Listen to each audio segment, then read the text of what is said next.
to getting a quick insight about what IB PYP is all about at DIAL Barsha.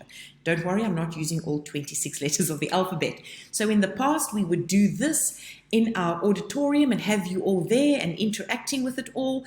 But of course, with COVID, we need to explain to you. So hopefully you've got a cup of coffee or tea with you as I try and give you a brief overview for our new parents, and maybe some of our older parents just want to refresh a course about IB PYP at DIAL Barsha.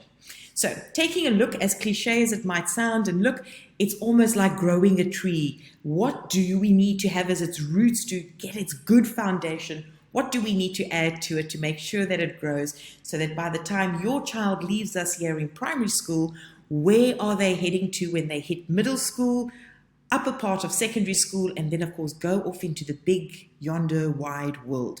So taking a look, I'm going to start off with what we regard as our essential elements of PYP. Now, this is usually where parents get a little bit of a fright because I say it's not just the knowledge component that we're taking a look at in primary school. It's all of these that we add together. So yes, knowledge is important. And as an IB school and any IB school, you are allowed to adopt a curriculum for the content basis of your curriculum. So this is where we say, I know it's a lot of fancy words, but IB PYP is a framework. In other words, it tells us what is required and how we should teach this per age group. And the content, the curriculum aspect, tells us what specifically we need to teach per age group. So the framework tells us how we should go about it all and what falls in within a phase. In other words, it's a couple of age groups put together. And the curriculum component tells us what exactly we need to teach to a 9-year-old, to a 7-year-old, to a 5-year-old. And we put that all together. So you will find here, especially in the Middle East and in Singapore, you have schools that take on, for example, an IB school that does PYP, but they take on the American curriculum or they take on the UK curriculum. Or if I even look at my nephews in Australia or in an IB school and they use the Australian curriculum to guide their knowledge component. But the key part here is that we are looking at concepts.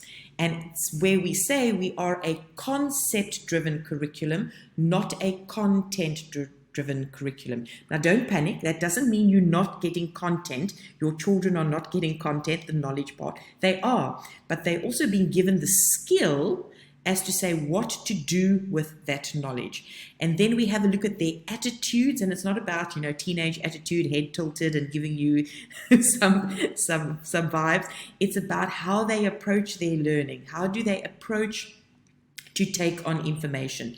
And then with that, what action do they follow? So that's just to show you what makes up PYP. It's not just about content. Now, all IB schools around the world follow these 6 transdisciplinary themes. They are known as transdisciplinary themes, and when you get to secondary school, they are known as global contexts. So taking a look on specifically to their topics. So for example, grade 5s went off to go and have a look at maps. How do we use maps? What's our lines of latitude and longitude? Where are our hemispheres? What impact do seasons have? So you see, we do all of that. It just falls under a different name than I suppose what we were used to when we were at school. At the bottom, you can see for our phase 1 students. So our phase 1 are our pre-Ks, our KG1s, and our KG2s. They are required to do 4 of these transdisciplinary themes throughout the year, 2 of which must be required by the IB, who we are and how we express ourselves. We can then choose any other 2 we would like to follow. Now, we also like to do where we are in place and time. And as you can read that, you probably think it's a little bit more history related. So you will notice we don't talk about geography and science and history, etc. We talk about transdisciplinary themes. And within each theme, we look at all of those subjects. I want to almost, if you had me a camera, you'd see me doing inverted commas with my fingers, subjects that we were used to when we were at school. So Pre-K to KG2 only have to do 4, and then our grade 1, which is our phase 2 students, grade 1 all the way through to grade 5, they look at all 6 units of inquiry. So you'll see sharing the planet. I mean, that tells you it's a little bit biology, a bit of science. How the world works is also a very science-orientated unit. But this is the part, it's called transdisciplinary. And it means that in every one of those themes, we do a bit of history, geography, and science and biology. There might be a focus more of one of the subjects, but we look at all of those put together. So there you go. Worldwide, those are the 6 words, topics that we use. Now, what you decide to focus on under each topic is up to each school. I say that again. That is up to each school. That is why there are no textbooks for PYP students, because I might decide here at our school, we want to look at migration in grade 4, which is where we are in place and time. But another school might say, you know what, we feel that we're going to be doing something a bit different, so we would like our grade 5 students to do that, or our grade 3 students to do that. Again, a sentence is we are concept driven, not content. It's making sure that the kids get the content component, but understand what to do with that. And what IB asks us is why it's called the International Baccalaureate.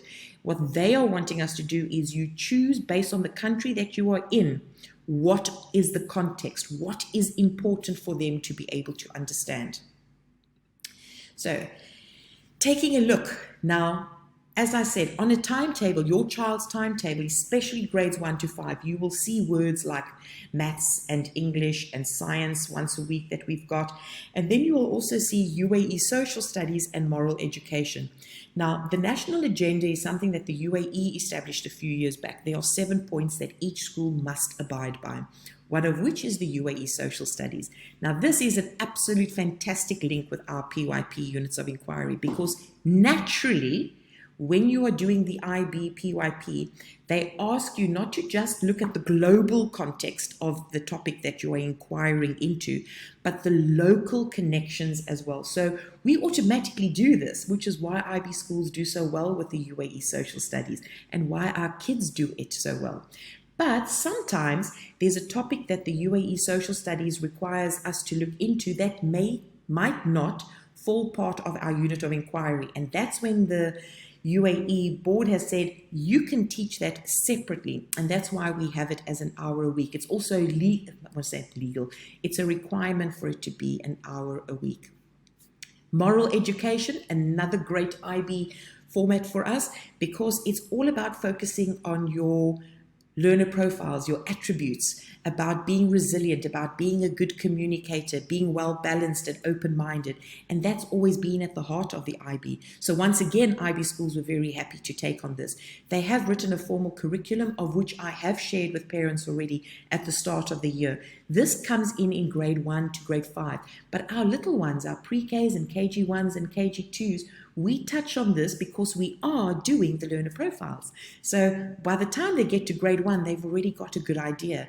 And then, of course, our GL assessments. Now, each school in the UAE has to select, gosh, we just take out my timers over here of reminders of lessons. Each school has to select a national standardized test that's been prescribed to us. Now, if you are coming from an American school curriculum, you will most find that all those schools did MAP assessments. And here, if we are following the UK national curriculum, we do the GL assessments. Now, again, we use the UK national curriculum for the content component. How we teach that, when we teach that, and how we share that with the students is based on the IB philosophy. So GL assessments depends on in the various age groups, and of course part about 7 myths about rigor. And I think the first one is lots of homework is a sign of rigor. And this is where I have some parents who come from traditional schooling systems or maybe different schooling systems that say, where's your homework? Why aren't you giving out homework? And my answer is always, you've got to have a clear understanding of what the word homework, home learning is. Is it learning or keeping your child busy so that you can get on with things that you need to do at home? And I think traditionally, let's be very honest, we loved homework because we thought that means, oh, the school's doing a great job. Look at all the work my child is doing. And you could say, go to your room. In the next 30 minutes, you've got to be doing X, Y, and Z to keep yourself busy and get your work done. And that really is not really beneficial for a primary school student. It has a different outcome expected for secondary school students. But for primary school students, think about it. For 6 hours, they've been at school, learning, communicating with each other, taking in the work. Now you want them to come home and do more work. When do they switch off and absorb the information that they have learned during that day? And this is where parents come in. Just asking that question, what was your high today? What was something new that you learned? What was something that you found challenging that you learned? And having your child share that with you means they are processing what their day was like. They get to communicate that with you. If they give the usual teenage answer of nothing, we did nothing, I know you go into a panic because you think you're paying these thousands of dirhams and they're coming to an education system all day, whether it be online or face-to-face, and then you ask, what have you done? And they go, nothing. They can't not do nothing. I mean, can you imagine a child sitting for 6 hours doing nothing? So they definitely are kept busy, but it's asking the right questions. It's not just saying, how was your day? You've got to be a little bit more specific so that you can get some feedback and to know that it is not about quantity, it's about quality. So home learning for us is reading. Reading. I can't understand why people just struggle to find this concept that in its own is homework. Having a kid sit down and read and then having you come and talk about that reading with them, that shows comprehension. Because if there's any research that goes to show worldwide, people can read, but do they understand what they are reading? And that's where your part comes in, that you need to be able to support. It's not about keeping your child busy. It's about interacting with your child when they are at home. And you have the ability to do that if you're not traveling. So have a look at those myths and realize, yes, we do work after school, but it's not every day. It's not keeping your child busy. And just having a talk about it is enough for us at times. There will be times when teachers send work for kids to do research before they get to school. And that's what you need to take a look at. And then we have the IB learner attributes. And no matter whether you are 2 years, 3 years old, or whether you are 18 years old, whether you're a teacher, a head of school, at an IB school, we are expected to be this. And you'll see we like to celebrate this. We celebrate this in our assemblies where we give attribute awards to our students, whether it be the teachers who've nominated them or whether it's students who have nominated them. And again, this is not about some students getting awards. Every student will get one when they have to have that opportunity to develop it and show it. And the teacher, it is an expectation from us as a school that every child will get this award. These are the given 10 worldwide that IB schools follow. And then added onto those 10 learner attributes, we as DIAL Barsha decided to add an additional 2, tolerance and resilience. So when we had the IB visit us just before our summer break, they were quite impressed to see how we've added onto that. Now, the reason why we chose these 2 is they do appear in the moral education aspect that's given to us by the UAE. And we want our students to realize we don't teach in compartments, how everything is linked. And it's great that our learner attributes already link with our moral education. And it's so that we felt that tolerance and resilience, especially if we have a look at our current experience that we have got during this pandemic, resilience of our students, resilience of our staff and our family and our community. It is such a great way for us to be able to showcase that and acknowledge students who are achieving this as well. Now, if we go to the next component, this is the crux of what is IB. This is where we use that sentence, we are a concept-driven curriculum, not a content-driven curriculum. And this is what we focus. So yes, this is where we take the knowledge, but it's not just about feeding info to the children. It's asking that question, so what? So what about knowing about X, Y, and Z in history, or about climate, or about geographical features? What about that? And this is when we start looking at form and function. And this is really where that was pretty much what most traditional schools were only focusing on, is form and function. Now we're asking it, why do you think it's the way that it is? How is it connected? what changes are coming, what responsibilities do you have, etc., etc. Now, when a teacher is busy teaching a unit of inquiry, they focus on 2 or 3 of these key concepts. It doesn't mean they're not doing the others, but the kids know that there are 3 or 2 of them that they're really, really focusing on, and that what the teacher wants to make sure that they really understand.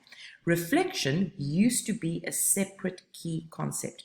And as of 2 years ago, with the new update of PYP, they've added that happens all the time, because that's what we said as teachers across the globe. Reflection happens all the time. Now, if you could visit our classrooms, if you were in there, and for those of you who remember the days of being allowed through that door, you would see that every classroom has an inquiry cycle. And this is the part that drives our inquiry as a PYP school. So if I could almost explain it easily, grades 1 to 5 tend to spend about 6 weeks on a unit. Sometimes it can be 5, sometimes it can be 7. But with each week, they focus on an area where they move to various components. So tuning in is usually about finding out about the topic, what they're going to be learning about, breaking that central idea up so that they understand what it means. And I'll get to show you now what I mean by that. Then they go find out about the topic. They then sort out what information is really required. What information have I got that I don't yet need to attend to? And then they go a little bit further. They make their conclusions, and then how do they take action? So let's give an example for you. Here is a grade 2 unit. The theme that I've shown, as I previously discussed, is how we organize ourselves. The main subject focus is science, but they're doing English and maths and everything. Everything has to be integrated. The concepts that they have chosen to focus on is connection and causation. All right, so there you go. Now you know the topic that it is, and then each school is allowed to decide what their central idea is. So by reading that central idea, scientists classify living things by their characteristics. Now, if you were in a traditional school, you would just be going into a science lesson and be told, we're doing classification today. That's not it. So we try and see, right, scientists. So now the kids, before in the tuning in process, they get introduced to this. And as they get more confident, teachers will tell them what they're doing and sometimes get to see if the kids can actually create their own central idea together as a class. And by the time they get to grade 5, they are expected to create it by themselves based on the information that's been shared. So they will now inquire, what do the words scientists mean? What does it mean to classify? What's living things? And if we've got living things, what makes them living? And what's the opposite of living things? And what would make them non-living things? And what do the words characteristics mean? So now you're breaking it down. It's not just being pumped information, it's understanding that information. And then they have 3 lines of inquiry. The connections between living things. So how are things connected? What does classification mean? And this is where they even do a little bitty maths when they classify numbers like full numbers, whole numbers, uneven, odd, decimal numbers, fractions. They're all learning that classification is not just scientific. And then the characteristics that help scientists classify plants. Now you'll see we've gone specifically focusing into plants because we know that in our standalone science unit, we'll be having a look at animals. And then we have our look at moral ed, focusing on resilience and perseverance. And the UAE social studies, they've said, let's see how we can connect that residential areas. And that's where we have a look at how do you classify the various areas. So I'm hoping that you're getting to see a little bit of an idea of how we do things in class. If I take a grade 1 unit, here's the topic where we are in place and time. And that's usually history related. Their central idea is innovation paves the way for where we are today. Ooh, so now we're looking at inventions, you're looking at history. So instead of just sitting down in a history class and say, today we're going to learn about where the telephone came from, the who created the air conditioner, etc., and learning about inventions, you're looking at innovation and then making connections of that. You'll see their moral ed is blank here at this point in time because there's an update that's taking place and we're just waiting for the ministry to let us know what it is, and we'll pump it in as soon as we have got it. Then, because there's a bigger update other than just the character pillar of morality, and then the key focus is Emirates throughout history. So now we're linking our global understanding of innovations to our local context, our host country. And we've started off by saying what's Dubai's past, its present, and its future. What's the impact of innovation? And usually when kids look at Dubai, this is when they also get to refer to their home countries. For some, it's a bit tricky because their home country they've only ever known as Dubai. So this is an interesting time for them as well.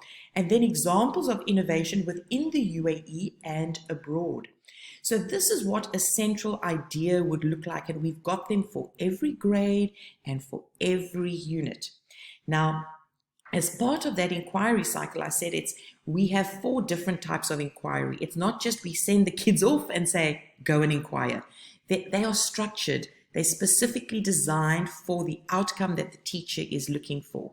And you can just have a quick read here as to the various ways in which we do that. And within a unit, all 4 of these will be playing. Sometimes some students are better at following a structured inquiry approach, and others are a little bit more confident and can move to a free inquiry approach. This is where you play towards the kids' strengths in classes. And that comes to an end. In a nutshell, what IB PYP can look like at DIA Barsha. And we know that this is the way we've presented it. We've been given top marks for it as well by the IB, and they have been very impressed to the point that we were the fastest school ever to receive accreditation within 5 hours after their visit. So if you have any queries after this, please don't hesitate to reach out and I'll be happy to answer as best I can. Thank you.